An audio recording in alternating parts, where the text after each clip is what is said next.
قوة إلا بالله العلي العظيم سبحان الله والحمد لله ولا إله إلا الله والله أكبر ولا حول ولا قوة إلا بالله العلي العظيم إلى حضر النبي صلى الله عليه وسلم وعلى آله وأزواجه وذريته الأولياء وأشهد الصالحين خصوصا إلى وصل عليه شيخ محمد بن عبد القادر والسلام المدني الشيخ أحمد خصوصا لرحب خصوصا لرحب الفاتحة بالأشهاد إياك نعبد وإياك نستعين صراط الذين أنعمت عليهم بسم الله الرحمن الرحيم السلام عليكم ورحمة الله وبركاته الحمد لله رب العالمين اللهم صل وسلم على سيدنا محمد الفاتح لما أغلق والخاتم لما سبق ناصر الحق بالحق والهادي إلى صراطك المستقيم وعلى آله حق قدره ومقدار عظيم سبحانك لا علم لنا إلا ما علمتنا إنك أنت العليم الحكيم لا حول ولا قوة إلا بالله العلي العظيم. Kemarin kita sudah membaca masalah kelebihan orang yang memelihara sholat 5 waktu dan siksaan bagi orang yang mengabaikan, bagi orang yang meremehkan sholat 5 waktu sudah. Jadi ada sudah 3 bab. Yang pertama bab masalah kemarin tuh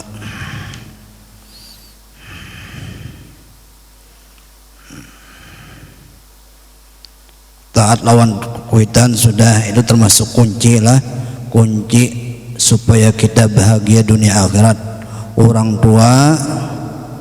Dan yang ketiga memelihara sholat 5 waktu. Ini pasal yang keempat. Jadi Habib Usman Betawi di sini Sidin mengarani nama kitab ini perhiasan bagus karena ini banyak faedah manfaat di dalam kitab ini. Yang penting kita aja lagi tinggal mengamalkannya. Ini banyak sudah Habib Usman Betawi sini mengarangkan bahwasanya kelebihan-kelebihan kalau orang dari hendak bahagia dunia akhirat baca kitab ini. Jadi kita aja lagi Sidin mengarangkan supaya kita membaca kitab Sidin dan mengamalkan. Ulun sekadar membacakan aja. Fasal yang keempat menyatakan segala sifat kelakuan perempuan yang beruntung. Ini masalah wanita yang beruntung. Apa tanda-tandanya di sini? Perempuan yang beruntung mendapat keridaan daripada Tuhan Allah Subhanahu wa taala. Nah, supaya kita mengharap ridha Tuhan semuanya. Kita beribadah semuanya mengharap ridha Tuhan. Kalau kita amal, kita andalkan ibadah kita banyak kurang. Umpamanya kita mengandalkan amal ibadah kita itu kadang tentu sempurna semua dan tidak tentu diterima. Tetapi namanya kita makhluk, tetap kita mengerjakan apa yang disuruh oleh Allah dan kita pelajari tuntunan syariat yang Allah perintahkan lawan kita.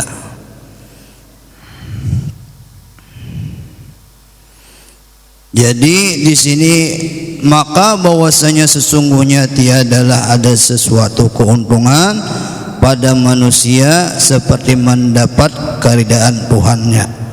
Nah, jadi kada ada keuntungan yang besar itu untuk manusia atau kita ini semata-mata mengharap ridha Tuhan. Jadi kalau kita menggawi sesuatu itu niatakan yang pertama mengharap ridha Allah. Mudah-mudahan dengan perbuatan ini Allah Ta'ala ridha lawan kita.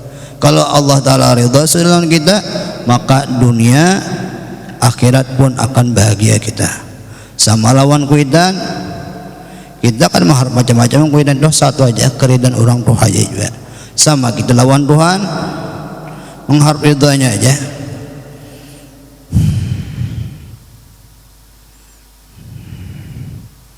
Maka inilah nikmat yang paling amat besar, ujar Sidin, dan hal yang paling mulia dan pangkat yang paling tinggi, bermula daripada sifat kelakuan perempuan yang beruntung itu. Dengan kemuliaan itu, maka itulah yang suka duduk di rumahnya. Artinya kada hendak keluar rumah kecuali yang penting-penting. Apalagi zaman sekarang tak lain sedikit. Bebinian kalau ke kamarian tuh banyak ya lo. Seandainya kada terbuka aurat nyaman, ini terbuka aurat batang bahalah karsana kamari terbuka, rambut kada pakai kerudung. Jadi orang nambah untung itu salah satu tandanya ialah inya senang suka duduk di rumahnya, kada hendak keluar rumah, dan tiada suka melancong pergi ke sana sini, melainkan jika ada yang fardu, maka inilah sifat anak bininya Rasulullah sallallahu alaihi wasallam. Jadi kada senang kasana kamari nang kada penting, kecuali ujar Sidin yang fardu. Seperti yang fardu itu menuntut ilmu, itu fardu. Kalau laki umumnya kada mengajari, duduk ke majelis ilmu, nah kayak ini nak ada apa, duduk majelis ilmu. Yang fardu. Jadi anak bini Rasulullah itu sama Siti Fatimah Zahra kayak itu juga Sidin. Kan mau kesana kemari nang kada ada manfaat. Dan anak bini sahabat kayak itu juga, dan anak bini ulama dan solehin. Jadi terpelihara.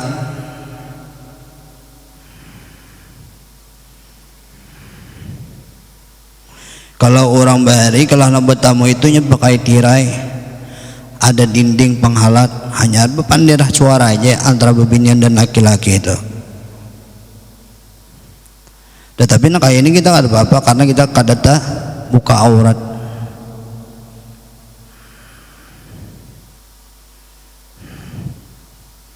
Bermula sabda Nabi kita sallallahu alaihi wasallam, aqrabu ma takunul mar'atu min rabbiha idza kanat fi ka'ri baitiha. Bermula paling hampir perempuan kepada keridaan Allah, yaitulah apabila perempuan itu di dalam rumahnya. Hampir keridaan Tuhan. Kenapa? Karenanya mendengar orang menggibah kada ada, telinganya terjaga, dan pulang matanya terpelihara daripada memandang sesuatu yang kada ada berfaedah.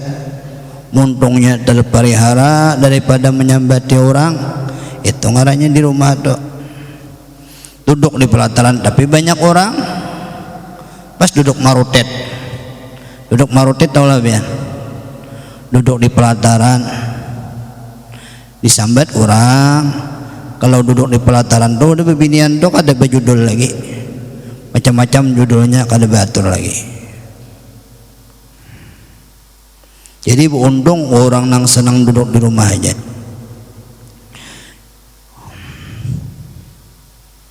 Jadi kalau orang tuh senang kasana kemari pas musim corona, lockdown pas mau benar, ya Allah. Nah, tapi kalau sudah senang duduk di rumah, kayak apa aja kada apa-apa, biasa aja.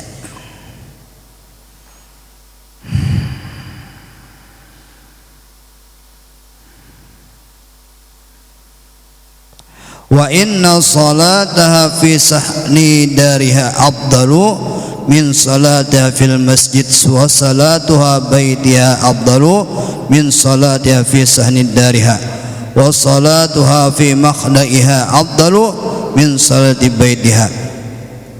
Artinya bahwasanya sembahyang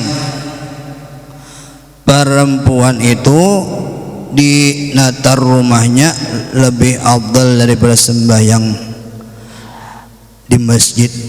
Adanya di rumah perempuan itu lebih afdal di rumah daripada di masjid.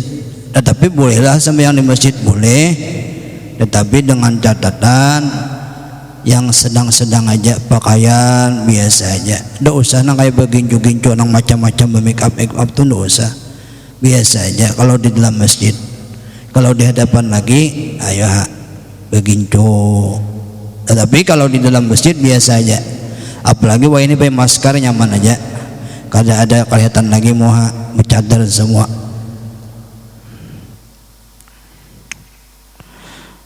Ini masalah keabdalannya lah, masalah boleh aja, masalah abdal lain nang masalah kada boleh kada. Ini masalah abdalnya. Wa salatuha fi baitiha afdalu min salati fi sadariha.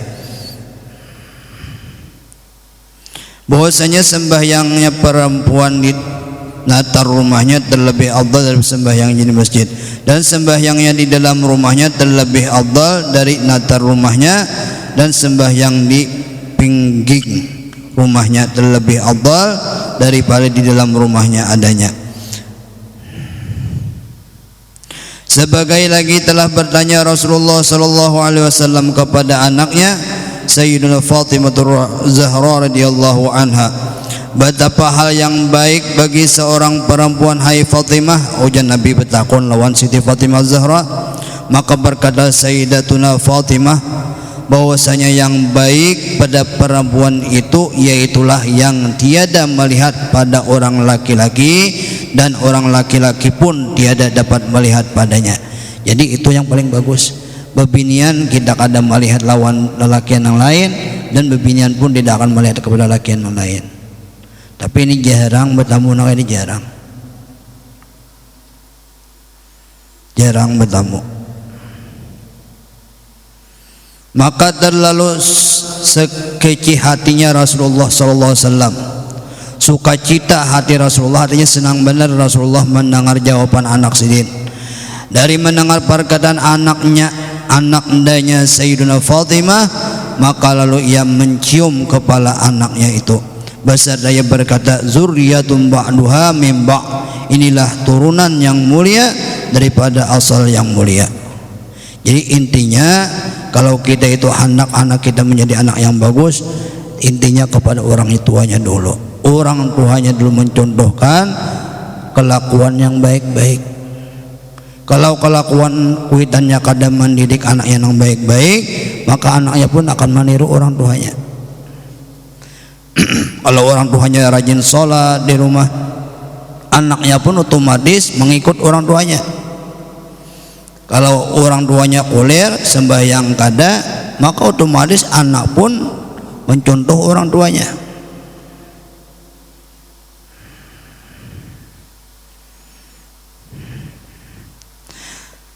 Kedua daripada sifat kebajikan bagi perempuan yang mendapat keridaan Tuhan Azza wa Jalla, yaitu perempuan yang tiada minta kebanyakan perhiasan dunia dari pakaian atau perbuatan rumah tangga.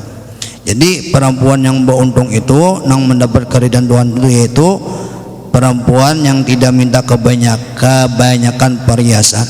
Perhiasan itu macam-macam. Jadi perempuan itu padahal yang bagusnya seadanya pakaian itu. Kalau ini zamannya lain, amas sampai ke sini ya lo bebinian tuh kada bagus, itu melampaui batas. Bujur kita orang kaya, tetapi jangan sampai amas kelebihan. Kalau kau panggal jangan dipotong maling. Jadi perempuan itu bagus apa adanya hidupnya.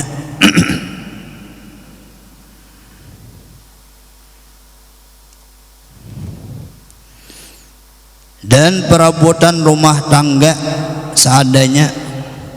Jadi qanaah, hatinya adalah merasa cukup dengan apa yang diberikan oleh Allah. Jadi kalau ini sudah terbiasanya begini, punya laki nyaman. Nang umpamanya biasa nyaman, sudah perhiasan mahir banyak, pas bisi laki, pas lakinya kasih duitan, pas ngalih benar, kasihan laki. Jadi keridhaan Tuhanlah bagi perempuan yang mendapatkan keridhaan Allah, yaitu perempuan yang kada banyak ingin hatinya dengan perhiasan dunia dan perabotan rumah tangga. Maka sebagaimana yang ada padanya, maka ia menerima syukur kepada Allah Ta'ala, sebab bahwasanya kebesaran dunia dan perhiasannya maka telah dijanjikan dibenci oleh Allah Ta'ala. Halnya artinya walaupun inya seadanya tetap yang bersyukur lawan Tuhan. Pakaian seadanya itu bagus pilihan itu. Bahwasanya kebesaran dunia dan perhiasannya maka telah dibenci oleh Allah Ta'ala. Jadi Allah Ta'ala itu benci lawan dunia itu. Jadi maka apalagi haramnya, apalagi nang haramnya sendiri, nang halal aja dibenci, apalagi nang haram. Mudah wah ini mendapatkan harta, tetapi harta haram kada ada untungnya, kena bertanggung jawab di dalam negeri akhirat. Kita berpakaian indah-indah, berpakaian tuh kalau kelebihan haram hukumnya. Apalagi ada situ letaknya untuk mengagaki orang, ada riya, ada takabur di situ, itu membuat dosa besar. Jadi berpakaian itu seadanya, sekadarnya dosa. Walaupun kita punya juga, walaupun orang mau nampai kalau bearayan dia bisa bayar dulu, pada tampayan bersusugihan, apa-apa nang di rumah bertahan dipakai sampai utas, sampai kelima, sampai ke 10 dipakai, tangan mencilang lawan amas. Itu dibenci oleh Tuhan. Jangan diharap Tuhan tuh senang lawan pakaian kita tadi. Ingat itu, Tuhan kan memandang pakaian kita. Bermula sabda Nabi kita sallallahu alaihi wasallam, jikalau ini dunia ada kadarnya pada Allah Ta'ala sekalipun sekadar sayap nyamuk, niscaya tiada dikasih orang kafir daripada seteguk air minum. Seandainya kata Nabi kita sallallahu alaihi wasallam, dunia itu ada kadarnya, ada harganya, orang kafir itu tidak akan dikasih oleh Tuhan seteguk air juga pun. Jadi lihat orang-orang kafir sugih-sugih, kalau karena Tuhan itu tiada artinya lawan Tuhan, lawan Allah Ta'ala itu tiada artinya. Karena surganya orang kafir itu ya di dunia, dan surganya orang mukmin itu karena di akhirat. Inya kalau yang miskin umpamanya tapi nya sabar, makanya akan orang sugih karena di dalam negeri akhirat. Apalagi di dalam dunia sugih tetapi hatinya tetap syukur lawan Tuhan, mengerjakan yang baik-baik hartanya, maka tetap itu untung juga. Nah, jadi pahamannya dunia itu kada ada artinya di mata Tuhan. Jadi jangan anak bangga-bangga lawan dunia. Lawan kita banyak bisi rumah, banyak berisi perhiasan emas umpamanya, banyak bisi pakaian yang indah-indah. Jangan bangga, bahwasanya itu akan ditanggung jawabkan nantinya di dalam akhirat. Kalau bisi rumah kayak istana bangga kita, jangan bangga. Itu dipikirkan hartanya halal atau haram. Bila halal alhamdulillah, bila haram kita celaka. Walaupun kita seadanya rumah, walaupun kecil, tetapi dalam hati kita nyaman, melaksanakan ibadah 5 waktu nyaman, itu alhamdulillah, itu paling nikmat paling besar. Maka dari karena bahwa dunia ini tiada ada kadarnya pada Allah Ta'ala, maka dijadikannya surga bagi orang kafir. Nah, yalah adanya. Adapun orang mukmin maka kesenangannya yang sempurna dan kerajaannya yang besar, maka yaitulah insyaallah di dalam surga dengan segala nikmatnya yang kekal selama-lamanya. Jadi kalau surga ini surga ini luas benar, dan di dalamnya itu penuh dengan kenyamanan. Makan kita hendak makan timbul ada aja, buah-buahan ada, berdaan. Jadi orang yang sakit di dalam dunia itu jangan sedih hati, jangan. Bahwasanya ganjaran Allah Ta'ala itu ada di dalam akhirat untuk kita disimpan akan. Yang penting kita catatannya sabar dulu, syukur dan ridha dengan apa yang dikasih Allah Ta'ala di dalam dunia. Itu intinya. Kalau kita kufur nikmat, kada sabar, hati mengeluh terus kita sakit di dalam dunia, jangan. Jadi kita selalu bersyukur lawan Tuhan, apa yang diberikan Allah itu ngarinya qanaah, sifat merasa cukup. Jadi ujian Nabi kita bahwasanya surganya orang kafir itu di dunia.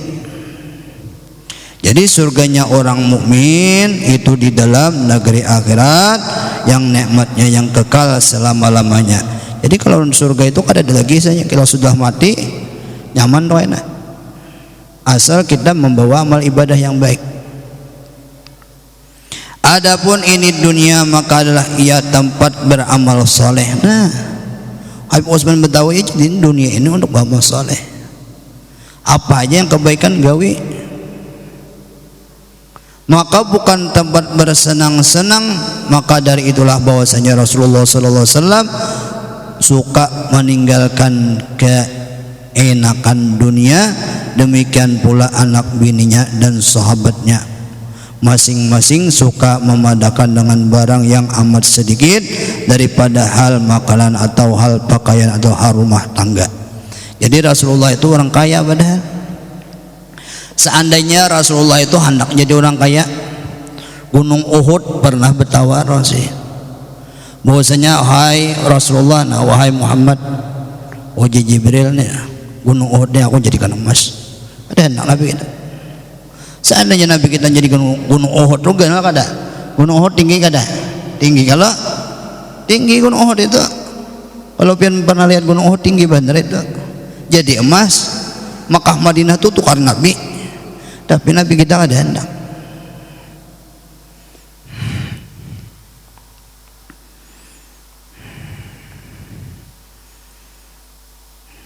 Jadi Nabi kita itu makan sidin terkadang sampai 3 hari kada makan, diganjal oleh sidin batu. Ya Allah, itulah Nabi kita.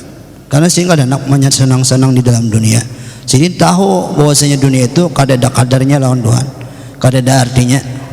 Nabi kita itu pernah waktu perang Tabuk, sidin berganjal perut, pernah dikasih oleh para sahabat makanan. Salman Al-Farisi memberi makan, kasihan melihat Nabi kalau ini begawi Nabi kita, mencangkul Nabi kita. Jadi para sahabat ini kasihan pada Rasulullah.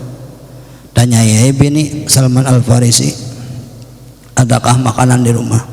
Ada aja sini makanan, cuma 1 liter gandum, 1 ekor kambing yang kecil. Itu jadi minta disembelihkan. Ujar Salman Al-Farisi mana bininya, masakakan gandum.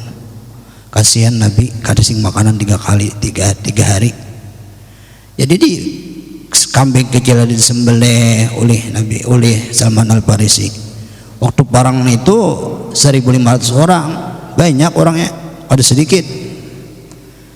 Jadi Nabi kita itu disembelihkan oleh Salman Al-Farisi, dimasakkan, disuruh Nabi kita ke rumah untuk memakan.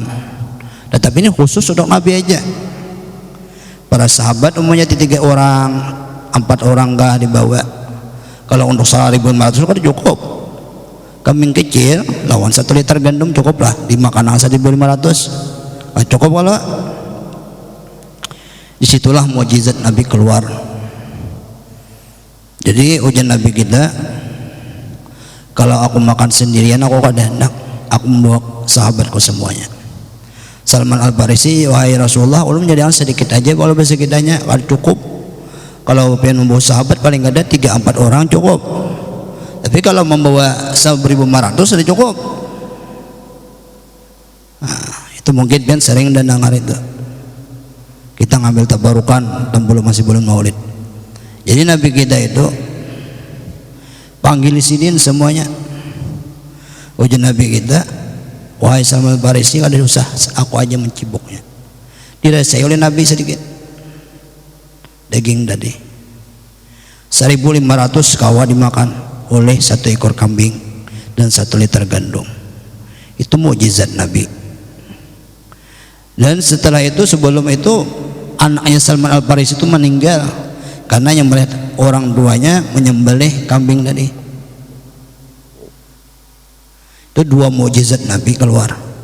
Sebelum Nabi kita meminta kepada Allah, anak Salman Al-Farisi yang meninggal keduanya tadi hidup keduanya. Belum Nabi kita minta. Kalau Nabi Isa meminta lah, kalau Nabi kita kan meminta, Allah Ta'ala kasih langsung.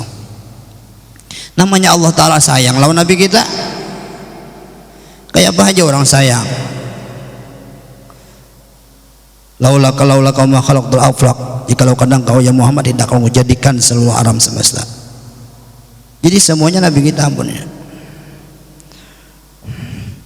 Wallahu a'lam bishawab. Al-Fatihah.